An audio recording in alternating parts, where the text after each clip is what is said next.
Hi, welcome back. John Hart here, and today I want to share with you how many times a week should you train. So this is an interesting one because the old way of thinking about it was when you begin, you start working out, you start training 3 times a week, full body workouts, and you go ahead and you do those workouts until progress seems to stop, or until it's kind of hard to train your whole body in one session.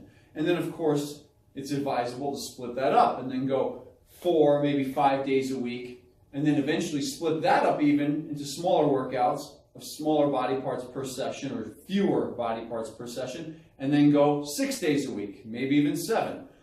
The only problem with all of that reasoning is there's not equal thought and consideration being given to training and recovery.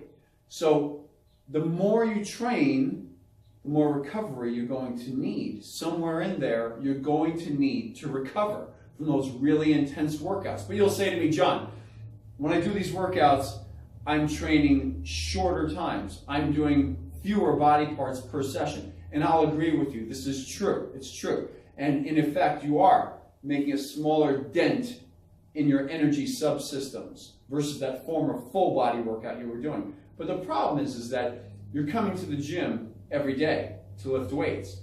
And there are certain body parts that there's going to be crossover. It's impossible for you to, train your biceps one workout or your back, which involves your biceps, and then you go to train your chest and you're doing pressing motions. You'll say to me, John, I'm not doing any pulling with my biceps. And I'm going to say, aha, the moment you go to do a fly motion, your bicep is pulling from the front of your shoulder to allow you to do that fly motion. So you are getting indirect work on that bicep, on your back workout, on your bicep workout, your arm workout, and then on your chest work, and then even on your shoulder work. Every time you raise your arm up to the front or overhead presses, same thing. So there's a lot of crossover as far as your joints go and as far as certain muscle groups go.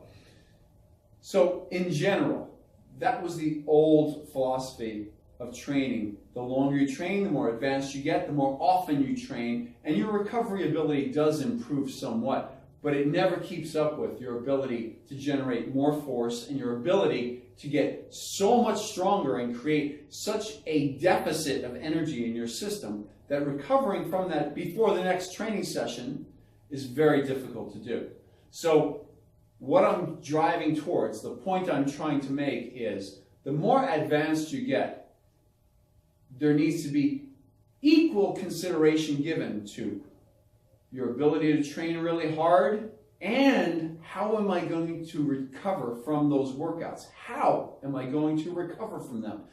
So does it mean that you should have a rigid set schedule of, well, I train today, I'll take 48 hours off, train again, 48 hours off, train again, or train today, take 1 day off, train, take 1 day off? Not necessarily.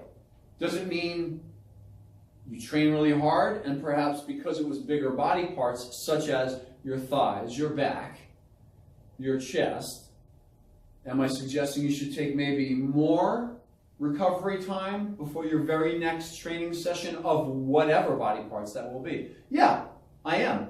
That's what I'm suggesting. So be individual about it. When you formulate your workout program for yourself, take into consideration what body parts you're training, how much of a hit into your energy systems and into your lifestyle is it giving, and then adjust how many days off you need before you step back into the gym. So at times I am for more of a fluid approach to it.